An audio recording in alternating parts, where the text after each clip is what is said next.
Purihin ang Panginoon. Alam niyo po ba, nakakatuwa pag nakikita ko kayo eh. Napakasarap po na tayo po lahat ay nagsasama. Alam ko po na this whole week ay marami po tayong na-experience na kung saan na-test na naman ang ating pananampalataya. Siguro marami sa atin na nanghina, marami sa atin na kumbaga ba, kailangan ng encouragement. Purihin po Panginoon. This day is a special day for you. Amen? Purihin po natin Panginoon. Praise God. Handa na po ba kayo? Amen. Praise God. Ito po ang ating topic. Ayan. Possessing the blessing. Wow. Possessing the blessing. Diretsuhan na po tayo. Paano po ba natin mapopossess ang blessing? Paano po ba natin makakamtan ng blessing? Di ba? Lahat naman tayo eh. Gusto natin ng blessing. Sino pa dito ang tao pumunta dito na hindi gusto ng blessing? Diba lahat tayo? Whether that is little blessing or big blessing or any kind of blessing. Financial, health, good relationship, anything. Gustong-gusto po natin yan. Praise God. Kaya po sa oras na ito, listen very carefully. I request everyone na kung meron po kayong mga cellphone, kung pwedeng patayin, kung hindi naman, i-silent nyo para po hindi po tayo maistorbo. Hindi po natin kayo pipigilan na magdala ng cellphone. Okay lang po yan. Basta po, hanggat maaari ay hindi makaistorbo. At wag po kayo na kasi po sa totoo lang po ay ang cellphone po natin ay minsan ginagamit rin po ng ating kalaban para ma-distract tayo, no? Don't allow our enemy to distract you sa magitan po ng ating cellphone. Amen? Praise God. Possessing the blessing. Alam niyo po ba, ito po ay align po sa ating team. Ano po bang ating team? Possessing the land, di ba? Possessing the land, no? Praise God. Basahin po natin dito. Buksan po natin ating banal na kasulatan sa Numbers 13, verse 26 to 33. Praise God. Sabi po dito sa Numbers 13, verse 26 to 33, this is all about ito po yung mga tao na kung saan inutusan po ni Moses na sila Caleb, sila Joshua, at bawat tribe mayroong isang representative to spy o pumunta doon sa land of Canaan. Ito po kasi yung land of Canaan, ito po ang promised land ng ating Panginoon sa Israelites. Basahin po natin, no? Numbers 13, verse 26 to 33, sabi dito, they came back to Moses after exploring the land, no? Galing na sila doon at talagang may mga bagay silang i-report kay Moses about exploring the land of Canaan. They came back to Moses and Aaron and the whole Israelites community at Kadesh in the desert of Paran. There they reported to them and to the whole assembly and showed them the fruit of the land. Wow. They gave Moses this account, no? We went into the land to which you sent us, and it does flow with milk and honey. Here is its fruit. Ibig sabihin, yung unang report nila, yung pumunta sila sa promised land, yung land of Canaan, yung promised land para sa mga Israelites, na kung saan doon na sila pipirme, ayun po yung land na ibibigay sa kanila ng Panginoon. Yung pumunta po sila doon nila nakita ang mga pananim pala doon ay talagang malulusog, malalago. Yung mga prutas nga raw doon ay napakalalaki. Siguro yung prutas ng mga grapes doon, mga strawberry, lalaki po. Yung mga prutas po ng mga puno doon, malalaki. No? Then, verse 28, but the people who live there, ito po, maganda po ang balita, no? Pero ito po ang second na balita, no? Despite na maganda ang balita na talagang very productive, fruitful, ang land, flowing with milk and honey. Sa verse 28, but the people who live there are powerful. Sabi po ng mga sinend ni Moses para po mag-explore doon sa land na yun. And the cities are fortified and very large. We even saw descendants of Anak there. The Amalekites live in the Negev, the Hittites, the Jebusites, and the Amorites live in the hill country, and the Canaanites live near the sea. Okay. Next verse. Then Caleb, no? Makikita natin, nag-report po sila ng magandang bagay. Then mamaya-maya, nag-report din sila ng mga negative. At makikita nyo dito, masyado nila napansin po ng mga kasama nila, lalo na si Caleb at saka si Joshua, na medyo parang mas matindi yung report nilang hindi maganda, no? Kaysa yung good news. Kaya nga, sabi nga ni Caleb, then Caleb silenced the people before Moses and said, we should go up and take possession of the land, for we can certainly do it. So makikita natin, talagang pinigilan sila ni Caleb, kasi alam ni Caleb na imbis na ma-encourage ang mga tao to possess the land, ay sila madi-discourage. No? Ang mangyayari, aatras sila, ayaw na sila, magre-reklamo na sila. Kaya nga si Caleb, bila siya nagsalita. Then verse 31, but the men who had gone up with him said, we can't, ito pa, kumbaga ba, nagsalita na si Caleb, na sabi, kaya nating possession, huwag kayo matakot, pero talaga nagsalita na naman yung mga kasama niya kasi out of 12 sila, tag-iisang tribe, tag-iisang representative ng bawat tribe. Dalawa lang talaga nanindigan doon, si Joshua saka si Caleb. The rest ay talagang kontra. Sabi dito sa verse 21, but the men who had gone up with him said, we can attack those people. They are stronger than we are. And they spread among the Israelites a bad report. No? Ito po nangyari, no? Dahil po sa mga negative na mga sinabi nila, yung mga kasama ni Joshua at Caleb, they spread among the Israelites a bad report about the land they had explored. No? Ibis na maganda ang ibalita nila, yung negatibo ang pinapakita nila. At minamagnify pa nila yung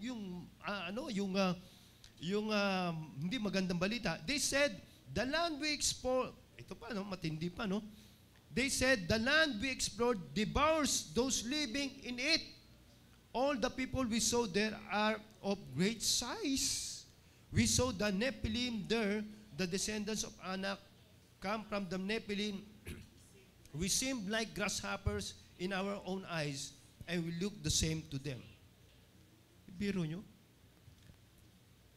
After na magbalita sila Joshua, sila Caleb ng mga good news about the land of Canaan na po pwede nilang puntahan at ipossess na nila land na yun, no? Tanggapin na yun sa kanila as promised by God na kung saan sagana sa mga magagandang mga bagay. Anong nangyari? Itong mga kasama nila na 10 ay talagang imbis na sumuporta sa kanila magbalita na maganda, puro negatibo. Have you heard people na kung saan very positive na kayo doon sa mga plano nyo sa buhay nyo, whatever kind of plan is that, bigla na lang kayong sasabihan ng mga negatibo para for you to discourage. I heard a story of a person na yung lalaki, yung asawa niya ay talagang mag-a-abroad po siya, no? Kasi iyon lamang ang paraan para sila ay gumanda ang buhay, no? Ang gandang offer sa kanya, may company na kukuha sa kanya. Pero po, dahil po nakarinig po siya ng mga negatibong balita, no? Na doon pala sa bansa na ito ay mahirap ang kultura, baka ganito mangyari sa kanya, hindi niya kayanin. Alam niyo po ba, imbis na po siya ay magtuloy, hindi na po siya tumuloy. Dahil po siya ay no-overruled na po siya ng mga negatibo. Alam niyo po ba sa buhay po ng tao, marami pong beses sa buhay ng tao na merong binibigay na magandang blessing o nakahandang blessing sa atin ang Panginoon. Pero because of negative things na naririnig natin, no, sa ibang tao, kaya imbis na matanggap na natin blessing na yon, ay hindi natin natatanggap.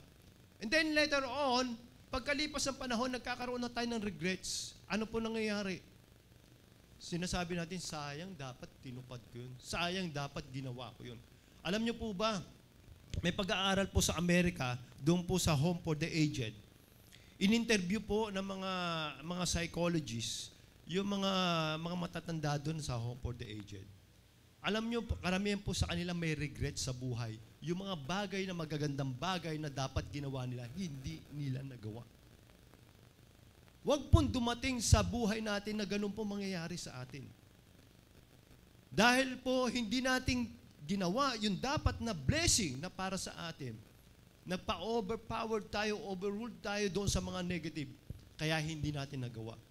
Sayang po, sapagkat po habang po tayo nabubuhay, marami pong mga blessing binibigay sa atin ng Panginoon. Kaso lang, marami namang lumalagpas sa atin sapagkat natatakot tayong pursue o sundin yung sinasabi ng Panginoon. Amen?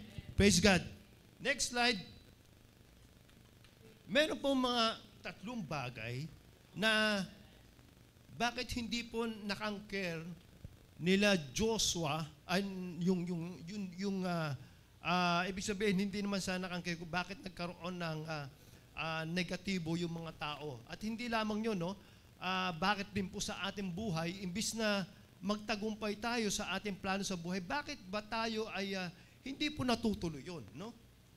Sabi dito, unang-una po yung fear. Lagi po natin tandaan, pag kayo po ay nagkaroon ng takot, this is the opposite of faith. Pag kayo po ay nagkaroon ng takot sa isang bagay na gawin, ay imbis na magkaroon kayo ng pananampalataya sa Panginoon na gawin nyo o ituloy nyo o sundin nyo siya o ipursu nyo yung napakagandang dream nyo, ay hindi nyo na po gagawin kasi may fear kayo eh. Pero lagi po natin tandaan sa 2 Timothy chapter 1 verse 7, lagi natin tandaan, for God has not given us a spirit of fear, but of power and of love and a sound mind. Lagi po natin tandaan na tayo po ay hindi po tayo binigyan ng Panginoon ng takot. Saan po ba nanggagaling ang takot? Sino po ba nagbibigay ng takot? Ang diablo po nagbibigay. Hindi po Panginoon. Never ang Panginoon nagbigay sa iyo ng fear. Fear na kung saan na hindi mo matatanggap yung blessing, kundi binibigyan ka ng courage. No? Power. Binibigyan ka ng kapangyarihan, pag-ibig at tamang pag-iisip para ma-attain mo yung blessing na yon. Alam niyo po ba, meron akong naging kasama sa trabaho na kasi galing rin po ako sa government, nagtrabaho ako at nagretiro ako, early retirement ako sa government. Then nagtrabaho ko sa private, no? Meron ako isang kasama, dati kong tao, na mas lower ang rank sa akin. Naging tao ko siya. Pero po, nakakatuwa po, yung mga napasukan niyang trabaho na simula rin siya ay umalis sa government, nag-early retirement, ang gaganda ng mga position na kuha niya. Puro mga executive position. Talagang bawat pinag-aagawan siya ng mga kumpanya. Bakit po? Ang attitude niya, ano siya, yung tinatawag na risk taker. Alam niya na merong risk. Pag yung risk po kasi, nandiyan yung meron pong mga negatibo na pwedeng humatak sa ipababa. Pero hindi niya po tinitingnan niyo hindi po siya nagpapatalo doon sa risk para maging fear sa kanya. Pinaglalabanan niya. Kaya po talagang ang mga position niya na napapasukan niya sa bawat company, na malalaking company na napapasukan niya, puro matataas ang position niya. Kasi risk taker siya. Alam niyo po ba, sa atin po, lalo po sa mga masukan pa lang magtrabaho, no? Sa mga estudyante na malapit na mag-graduate. Lagi niyong tandaan, wala pong perfect na isang bagay na blessing na matatanggap nyo. Lagi pong merong risk dyan, no? Pero once na na-overcome nyo yung risk na yun at hindi kayo nagpatalo at naging fear sa inyo, no? Alam nyo po ba, magiging malaking blessing sa inyo, aangat kayo. Bakit po maraming tao po na hindi umaasenso sa buhay? Ito lang po, kasi takot po sila eh. Takot po sila madapa, takot sila magkamali. Lahat po tayo nadadapa, lahat po tayo nagkakamali. Pag ang isang tao ay takot magkamali, tandaan mo hindi aasenso yung tao na yun. Tandaan mo yun, yung tao na yun, hindi magkakaroon ng victory. Bakit? Ito bang sila David ba? Sila Joshua? Hindi ba sila nagkamali? Marami rin silang pagkakamali sa buhay. Sila Paul, nagkamali rin sila. Bakit sila tinawag na man of God? Kasi mga risk takers sila. Alam nila merong panganib. Alam nila may negatibo sa susuungin nila, pero hindi sila nagpadaig doon sa negative. Hindi sila nagpatakot doon sa mga negative. Hindi katulad sa mga Israelites. Kaya anong nangyari sa kanila, yung nagsalita na yung 10 na mga negatibo, ay nagalit na sila kay Moses. Buti na, bumalik na lang kami doon sa Ehipto. At least doon kami, bubuhay kami doon sigurado. Makakain kami ng ganito, ganyan-ganyan. Kahit kami nahihirapan, at least mabubuhay kami, hindi kami mamamatay. Alam niyo po ba, dahil po na ano ang Panginoon, nagalit sa kanila ang Panginoon. Lahat po ng mga age na 20 above during that time, lalo na yung mga naniwala doon sa mga 10 na pumunta po doon sa Land of Canaan, na nagpakalat na negatibo, hindi, 20 years old above, ay hindi po sila nakarating sa Promised Land. Ayun po, ang nakarating lang sila Joshua, sila Caleb, at yung mga bata from 19 below, ayun lang nakarating. Kaya yung pagkatapos ito, hindi pa sila nakarating eh. Kasi ang kailangan, maubos yung mga tao na. Kasi bakit kamo? Kasi pag mabubuhay pa yung mga tao yun, ayun magbibigay na negative na influence, maling influence sa mga susunod na generation. Kaya po, alam niyo po ba sa ating pong buhay, mamimili rin po tayo na magiging kasama natin sa buhay. Mga kaibigan natin, magiging kabarkada natin, mamimili rin po tayo. Kailangan po yung positibo. Ayan rin po yung mga sinasabi ko sa mga, hindi lamang sa mga Kristiyano, kundi sa mga kasamahan ko ng mga unbelievers, sinasabi ko sa kanila, alam nyo kayo, mamimili kayo ng kasama nyo. Kasi pag ang kasama nyo puro negatibo, kayo magiging negatibo na rin kayo sa buhay. Imbis na mapursu nyo yung dream nyo, ano mapangarap nyo? Lahat po tayo may pangarap sa buhay. Pero tandaan nyo po, ayaw po ng dyablo na matupad yung pangarap nyo. Kaya magpapadala yan ng mga tao na magbibigay sa inyo ng mga negatibo na bagay para hindi nyo po makamit yung dream nyo. Huwag po kayo makinig sa kanila. Huwag po kayo sumama sa kanila. Ang anuhin nyo yung mga taong positibo, lalo na yung mga risk taker, dahil bibigyan po kayo ng encouragement. Purihin po Panginoon, palakpakan po natin ang Panginoon. Kaya po ang nangyari, sila Joshua lang, yung lahi nila Joshua, nila Caleb, ang pinagpala. Kaya nga sabi nga na Joshua, choose you this day. You serve the God of Canaanites o yung mga gods na but for me and my house, we will serve the Lord. Amen. Praise God. Next slide. Ay, sabi dito, thinking will not overcome fear, but action will. Sabi nga ni Clement Stone. Sino ba ito si Clement Stone? Si Clement Stone po ay isa po itong successful businessman, philanthropist. Siya po ang tao na kung saan nanggaling po sa hirap, from scratch, pero naging mayaman po siya. Alam niyo po ba, ang naging paniniwala niya sa buhay, sabi niya dito, thinking will not overcome fear, but action will. Pag ang isang bagay na negatibo o tako ay lagi mong iniisip, lagi ito nasa isip mo, pinaglalaroan mo sa isip mo, yung kinakatakutan mo, hindi mo mapapaglabanan yan. Hindi ka mauusad sa buhay mo. Kailangan umaksyon ka, umaksyon ka ng yung ituloy mo, yung ginagawa mo, wag mong entertain yung fear na yun sa isipan mo kasi ayun lamang ang paraan para hindi ka umusad sa iyong buhay. Masyado mong minemeditate. There's no problem na nakakapag-isip tayo minsan ng takot. Pero once na pinaglaruan mo na sa isipan mo yan, once na meditate mo na sa iyong isipan na yan, pinanatili mo yan. Lagi mo nang inisip hanggat sa natutulog ka. Alam niyo po ba, ayun magpapabagsak sa inyo. Ayun na magpapahirap sa inyo. Kaya nga, yung mga tao pong umaasenso sa buhay, have you read the story of those prominent people na businessman, na mga millionaire, billionaire? Marami po sa kanila na hindi naman sila isinilang with silver spoon. Ibig sabihin, mayaman. Sinilang rin po sila tulad rin natin. Mahirap rin. Pero nagsumikap sila. Hindi sila nagpadaig doon sa kinakatakutan nila. Meron nga ako nakausap na isang tao, sabi niya kaya raw sila ganon. Alam nyo, kaya raw siya ay naging ganon sa buhay niya dahil hindi raw siya napaaral ng kanyang magulang dahil nga mahirap sila. Kaya naging ganon siya, naging mahirap siya. Ito po hindi po, talagang totoo po ito nakausap ko. Alam mo, sabi ko sa kanya, alam mo bro, wala tayong dapat sisihin sa buhay natin, kundi yung sarili natin.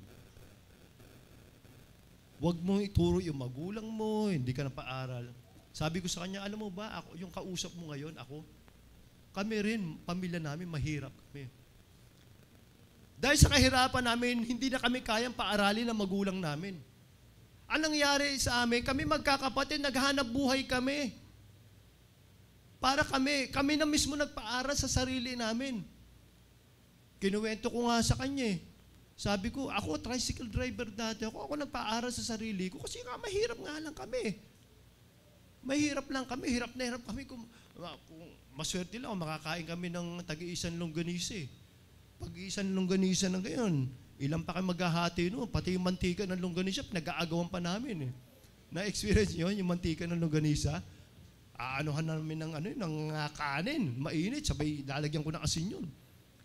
Ang sarap na yan. Ibig sabihin, ganun lang, happy na kami doon. Mahirap po kami. Minsan po talagang sabi nga ng tatay ko, natatawa nga ako sa tatay ko Kinukwento niya, anak, pag talagang wala na tayong makakain, ang gagawin natin, yung isang isda, pagkakasyahin natin sa atin mo. Tayo, hindi po pwede magkasya isang isda. Isa lang po yan. Napakaliit. Hindi, anak, ibibitin natin. Sabay flashlight. Flashlight lang, anino lang, ay doon ka dadakot. Pwede ka umamoy, pero hindi matagal. Talaga ngayon, tatay ko natatawa ako dahil mapagbiro, pero nakakatuwa rin Pwede rin. Pag umamoy ka na mahaba-haba, pag agalitan ka, mahaba na yung amoy mo, masisingot mo na yun. Praise God. Amen. Kidding aside. So, kaya nga po nakakalungkot po pag yung mga tao, hindi kasi ganito lang kami, ganyan. Hindi po. Binigyan po tayo ng lakas at talino ng Diyos para gamitin niyo po yun, para umasenso tayo, umangat tayo sa ating buhay. Palakpakan po natin ating Panginoon. Praise God. Kaya po sa ating buhay po, wala po tayong dapat siya. May nakausap nga ako, isang kamag-anak po namin. Dahil po sa nangyari po sa kanyang buhay, kung sino-sino na lang sinisisi niya. Sabi ko, bro, wala ka dapat sisihin mo yung sarili mo. Kasi hindi naman hawak na ibang tao yung buhay mo, ikaw may hawak Decision mo yan. Kung anong sitwasyon mo ngayon, resulta yan ng decision na ginawa mo. Tandaan po natin yan. Pero, alam niyo po ba, sa buhay natin, lagi natin tandaan, pag tayo nag-decision, na pinagkatiwala natin sa Panginoon, alam niyo po, sigurado na lagi po tayong sasamahan na ating Panginoon. Amen? Praise God. Next slide. Pangalawa po, laziness. It is like other sins that separate us from God. Laziness, katamaran. Isa rin pong uri ng kasalanan na kung saan inihiwalay tayo sa Panginoon. Kasi katamaran ayaw ng Diyos po yung tamad. Sabi nga sa Romans chapter 12, verse 11, not lagging in diligence, fervent in spirit, serving the Lord. Ayun to po ang gusto ng Panginoon. Sabi nga sa wikang Tagalog, huwag maging tamad sa pagsisikap. Maging maalab sa espiritu na naglilingkod sa Panginoon. Huwag maging tamad, sinasabi ng Panginoon. Kasi yung pagtamad, walang mangyayari sa'yo. Maraming tao na nagiging lugmok sa buhay kasi nagiging tamad Nagiging tamad. Alam niyo po ba, natutuwa po ako, may mga kapatid po tayo dito na nakakwentuhan ko. Sila po ay hindi po sila mapakali sa buhay nila. na nakaupo lamang sa bahay. Gusto nila may kinikilos. Kilos ng kilos. Kaya natuwa po ako sa isang kapatid natin eh. Dati po hindi siya marunong mag-carpentry o kung ano-ano mga ginagawa, alam niyo po pwede, napakagaling niyang gumawa, pati furniture, mga ano, magpagawa po kayo sa kanya, sabihin niyo lang sa amin, kukontratahin po natin. Pero nakakatuwa kasi may mga tao talaga na ayaw nila nakaupo lamang, gusto nilang talagang kumikilos. No? Ayun po yung mga tao talagang walang katamaran sa kanila. Biro nyo, nagretiro na. Talagang nagtatrabaho pa rin, nagtuturo pa. Dahil po sa kanyang kasipagan, blessing po, ay kinuha po siya sa professor ng isang college. Talaga nakaka-bless, no? Talagang pag ang isang tao po ay masipag, alam mo, pinagpapala po ng Panginoon. Amen po ba? Palakpakan po natin ating Panginoon. At nakikita po natin ang mga taong po na talagang tamad, yung talagang hindi umaasenso, ang isa sa mga karakter po nila, lack of prayer. Pag ang isang tao ay hindi mapanalanginin, tandaan niyo po yan po ay tamad na tao. Lalo na po sa ministry. Pag ang isang tao, isang church goer o isang mananampalataya na hindi niyo nakakasama sa gawain, no? Hindi niyo nakakasama sa gawain. Alam niyo po ba, sigurado po yan, yung tao na yan ay kulang sa panalangin. Alam niyo, napansin ko po sa atin yung mga tao na, ako, purihin ng Panginoon po, yung mga warrior po natin, nakakatuwa po. Talagang dahil lagi na nalangin, makikita niyo napakasipag. No? Pero may mga tao rin naman, kahit naman hindi naman mo nakikita na nakakasama sa mga prayer meeting, pero yung taong lumuluhod lagi sa Panginoon. Alam niyo po ba, makikita mo po yung mga tao nito, ay umaasenso po ito sa kanilang buhay. At makikita niyo po ito, yung mga tao na ito, ay talagang nandoon na laging, pag merong pangangailangan, merong tao na gustong kailangan na encouragement, itong mga tao nito, pag nilapitan nyo, talagang bibigyan kayo ng encouragement o kalakasan para sa ating Panginoon. Amen? Praise God. Next po, ito po yung result po ng laziness, no? Sabi nga dito, pag ikaw ang isang tao ang tamad, no? Cast into a deep sleep, and an idle person will suffer hunger. Ang tao po na tamad, ay ito po ay lagi natutulog. No? Lagi itong tulog, o ibig sabihin, laging walang ginagawa, at talagang, dahil po walang ginagawa, ay talagang maghihirap. Siguro may makakakilala kayo ng mga tao na talagang, yung tamad, no?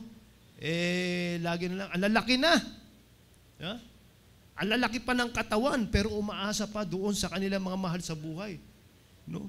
Hindi sila nagbabanat na kanilang buto para mabuhay o makatulong man lang kahit na konti sa pamilya. Kaya po itong mga tao to ay they suffer hunger. Ito po ang warning. Sabi sa Mark chapter 14 verse 38, watch and pray so that you will not fall into temptation. The spirit is willing, but the flesh is weak. Kaya po tayo, bilang isang mananampalataya, lagi po tayong manalangin. Huwag po tayong maging tamad na manalangin para po tayo hindi magkasala. Pag ang isang Krisyan, nakikita natin, ay madalas na nagkakasala o lagi may napo-fall siya into temptation, sigurado po yun, yung tao na yun ay hindi po nanalangin. O kung manalangin man siya, pakonti-konti lang. Hindi po talaga siya yung nandoon yung marubdob na lagi nanalangin sa ating Panginoon. Next po, ang panghuli po na bagay na kung saan ay kaya po ang isang tao hindi umasenso or they failed to conquer the land or the promised land is because of worry or busy of other things. Sa Luke chapter 9, verse 59 to 62, dito po mababasa natin, sabi dito, he said to another man, follow me. But he replied, Lord, first let me go and bury my father. Jesus said to him, let the dead bury their own dead, but you go and proclaim the kingdom of God. Still another said, I will follow you, Lord. But first, let me go back and say goodbye to my family. Jesus replied, no one who puts a hand to the plow and looks back is fit for the service in the kingdom of God. Kaya po marami pong tao o maraming Kristiyano na hindi po natin nakakasama sa gawain o actively nakakasama kasi marami po silang masyadong iniisip sa buhay. Ano? Busy po sila sa ibang bagay. Marami po silang katwiran, no? Busy ako sa negosyo. Busy ako sa trabaho. Busy ako sa pag-aaral. Marami silang pinagkabiyan. Brad, sa iba na lang, sila ano na lang, ganito. Alam mo, natandaan ko, merong, yung matagal na itong testimony, na kung saan meron isang Christian, na kung saan nananahilan sila, mag-asawa. Nag-pray sila ng Panginoon na palaguhin yung pananahin nila. So sa madaling sabi, lumago yun, nakabili sila ng maraming sewing machine, lumaki na halos, naging factory na yung ano nila, yung kanilang patahian. Pero anong nangyayari po, pati araw ng linggo ay nasakop na rin ang negosyo nila. At hindi na itong mag-asawa nito ay hindi na madalas umaten sa church. Paminsan-minsan na lang, dati aktibo. Kasi ang katwiran nila, marami raw silang order, marami raw mga kliyente. Alam mo, isang araw, nasunog. Nasunog yung factory nila. Bumalik uli sila doon sa pinagsisimula nila sa dating kalagayan ng buhay nila. Marami pong mga ganyan, mga Kristiyano, mga tao, after pagpalain ng Panginoon, yung pinanalangin niya, Lord, pag ako'y pinagpala mo, pag ako'y binigyan mo ng trabaho, maglilingkod ako sa iyo. Panginoon, pag ginagaling mo ako, maglilingkod ako sa iyo. Panginoon, pag ginawa mo ito, maglilingkod ako sa iyo. Yung binigay na ng Panginoon yun, nasaan na sila? Oo, naglingkod sila. 1, 2, 3, 4, 5, pero pagkatapos nyo, wala na. Nasaan na yung pangako mo sa Panginoon? Akala mo nakakalimutan ng Diyos yun? Huwag mong hayaan na dumating ang isang araw na paluin ka ng Diyos. Sapagkat marami na mga Kristiyano na gano'n na nangyari, pinalo ng Diyos. Kasi hindi sila naging tapat. Mahal na mahal tayo ng Diyos. Ayaw niya na mangyayari na babalik tayo sa sinimulan natin. Amen? Palakpakan po natin ating Panginoon.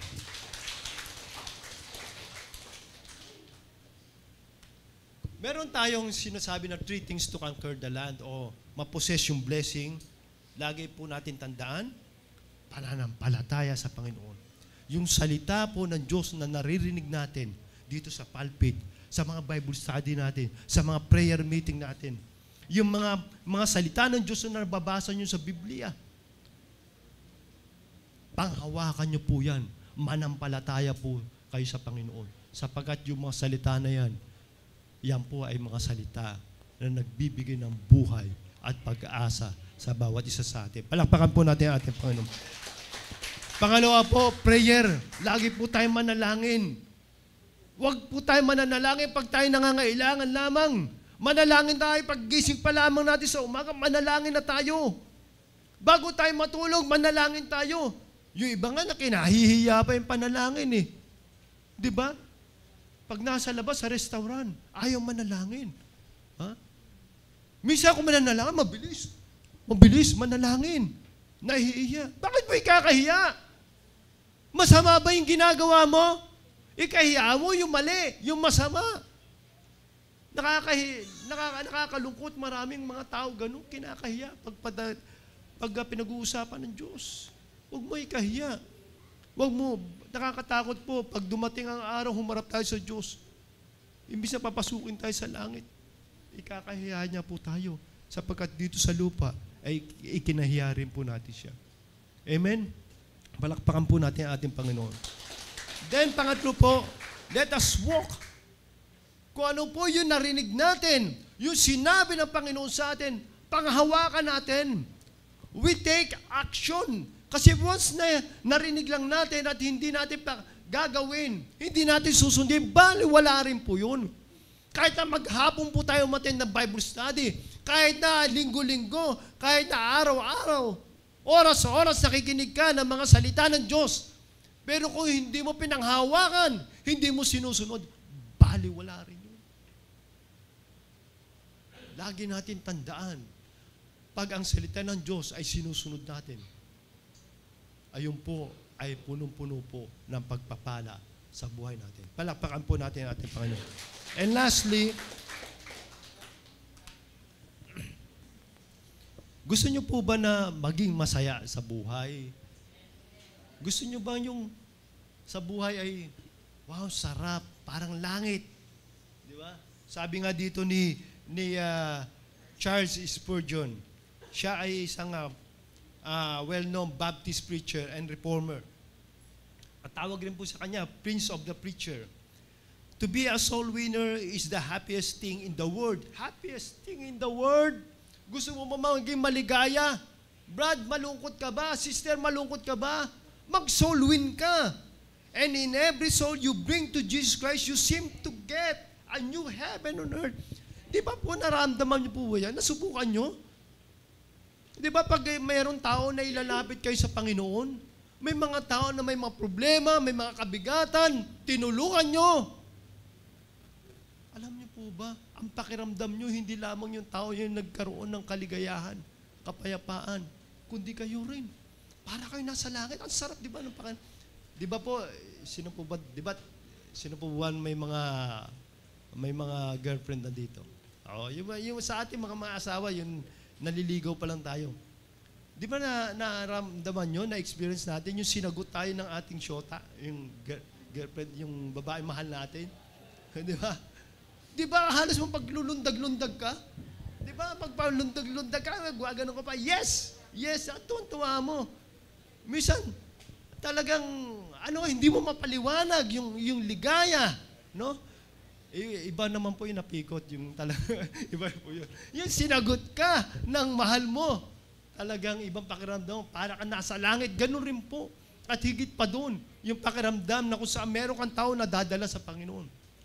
Alam niyo po ba ang pangako ng Panginoon? Basahin po natin sa Matthew chapter 25 to 35 to 40. Okay. Ito po huling verse na ating Napakaganda po ito. Sabi dito, then the king will say to those in his right, the Lord will say to those in his right, come, you who are blessed by my Father, take your inheritance, the kingdom prepared for you since the creation of the world. For I was hungry, and you gave me something to eat. I was thirsty, and you gave me something to drink. I was a stranger, and you invited me in. I needed clothes, and you clothed me. I was sick, and you looked after me. I was in prison, and you came to visit me. Then the righteous will answer him, Lord, when did we see you hungry and feed you, or thirsty and give you something to drink? When did we see you a stranger and invite you in, or needing clothes and clothe you? Verse 39, when did we see you sick or in prison and go to visit you? Verse 40, the king, the Lord will reply, truly I tell you, whatever you did for one of the least of these brothers and sisters of mine, you did for me. Ayun po ang reward sa atin, yung inheritance po sa kanyang kaharian. Pag tayo po inabot po natin yung nangangailangan ng kaligtasan, inabot natin yung nangangailangan ng kapayapaan, nangangailangan ng pag-asa. Alam niyo po ba, yung mga tao nagugutom, yung mga tao nangangailangan ng tulong, tinulungan natin, maliit man o malaking bagay, na nanggagaling sa ating puso, tandaan po natin, ang inheritance po natin, meron po tayong inheritance sa kaharian ng Diyos. Ayun po ang sabi ng Biblia. Ayun po ang pangako ng Diyos sa bawat isa sa atin. Palakpakan po natin ang ating Panginoon. Amen? Praise God. Tayo po lahat ay tumayo.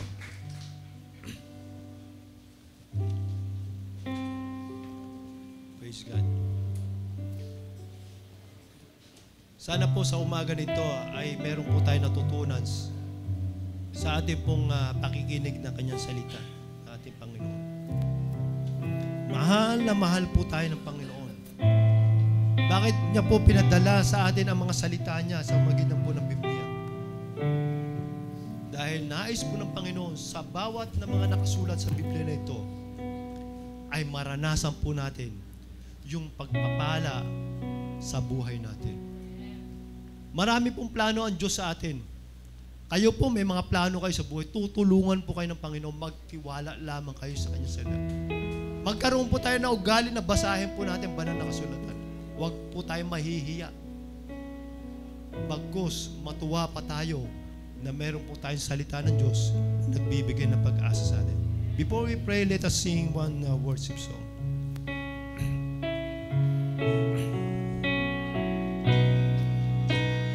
All that I have, all that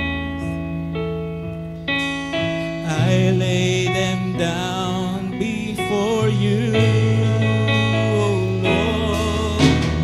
All my regrets, all my unclaims, the joy and the pain, I'm making them yours. Lord, I offer my life to you, everything I do. Use it for your glory. Lord, I offer my days to you, lifting my praise to you as a living sacrifice. Lord, I offer you. Lord, I offer my life to you, everything I'm use it for your glory. Lord, I offer my days to you, lifting my praise to you as a living sacrifice. Lord, I offer you my Lord, I offer my life to you, everything I've been through. Use it for your glory. Lord, I offer my days to you, lifting my praise to you as a living sacrifice. Lord, I offer you my life. Praise God. Hallelujah. Purihin po ang Panginoon. Kapatid, kaibigan, hindi ko alam kung anong sitwasyon ng buhay mo ngayon. Maari meron kang mga bagay na pinangarap sa buhay na nahihirapan kang ma-attain, mahihirapan kang abutin. O maaari may mga pangarap ka naman ng mga dati pangarap mo ngayon nawala na. At sinabi mo, sayang, dapat inano ko yun. Kapatid, manampalataya ka lamang sa Panginoon. Nasa tao ang pagpaplano, pero nasa Diyos ang katuparan. Ipagkatiwala mo lamang sa Diyos. Magtiwala ka sa Kanya. Huwag kang matatakot. Oo, may mga negatibo ka naririnig sa bagay na gusto mo mangyari sa buhay mo. Natural yun, brothers and sisters. Magtiwala ka lamang sa Panginoon. Pag inilagak mo yung bagay na yun sa Panginoon, tutulungan ka niya na matupad yung. Brothers and sisters, gusto mo ba matupad yung pangarap mo sa Panginoon? Gusto mo bang gamitin ka ng Panginoon sa ministry? Gusto mo bang maging soul winner ka? Buksan mo lamang ang iyong puso sa Panginoon at gagamitin ka ng Panginoon. Pero kapatid, sa oras na ito, pare-pareho tayo lumapit sa Panginoon at humingi tayo ng kapatawaran sa Panginoon ano man ang ating naging pagkukulang. Tayo ay manalangin. Panginoon, sa pangalan ni Jesus, sa oras na ito, kami pong lahat ay lumalapit sa iyo. Nagpapakumbaba, Panginoon. Alam mo, Lord God, ang sitwasyon na aming buhay, kalagayan namin sa ngayon. Marami po kami mga bagay na pinalano sa buhay namin pero naglaho na parang bula. Marami kami pinalano sa aming buhay na kung saan imbis na abutin namin yon, yung blessing na yon, ay natakot kami. Maaring marami kami naririnig ng mga negatibo. Kapatid, kaibigan, sa oras na ito, magtiwala ka lamang sa Panginoon. Tutulungan ka ng Panginoon. Hindi pa huli ang lahat. Bibigyan ka ng Panginoon ng maganda mong pangarap ipagkatiwala mo lamang sa Kanya. Panginoon, patuloy ang aming buhay ay sinusuko namin, Lord God, sa iyo. Inaamin namin na wala kami magagawa kung wala ka sa aming buhay. Tulungan mo kami, Lord God, na Panginoon mamuhay na base sa iyong salita na may pananampalataya. Tulungan mo kami lumakad at laging manalangin. Panginoon, ang aming buhay ay pinagkakatiwala namin, Lord God, sa iyo. Ano man ang mga kahilingan ng aking mga kapatid sa oras na ito. Kahilingan, Lord God, na magkaroon ng magandang trabaho, Panginoon. Panginoon, kahilingan na makatapos sa pag-aaral. Panginoon, kahilingan na pangangailangan pinansyal. Panginoon, kahilingan na magkaroon ng magandang kalusugan o gumaling sa sakit. Kahilingan na maayos ang naghihidwa ang relasyon, maayos to, Lord God, magkaroon ng magandang relasyon sa buong family, sa kanilang kamag-anak, sa kanilang mga bahay, katrabaho, Lord. We pray. Answers our prayer, Lord God. Sagutin mo ang aming mga panalangin, Lord God. Tulungan mo kami, Lord God. Lord, ang aming buhay ay patuloy pinagkakatiwala namin, Lord God, sa iyo. Panginoon, kumilos ka, Lord God, sa bawat isa sa amin at patuloy na baguhin mo ang aming buhay, Lord God. Panginoon, ito po ang aming dalangin na may pasasalamat. Ang lahat ay magsabi ng Amen.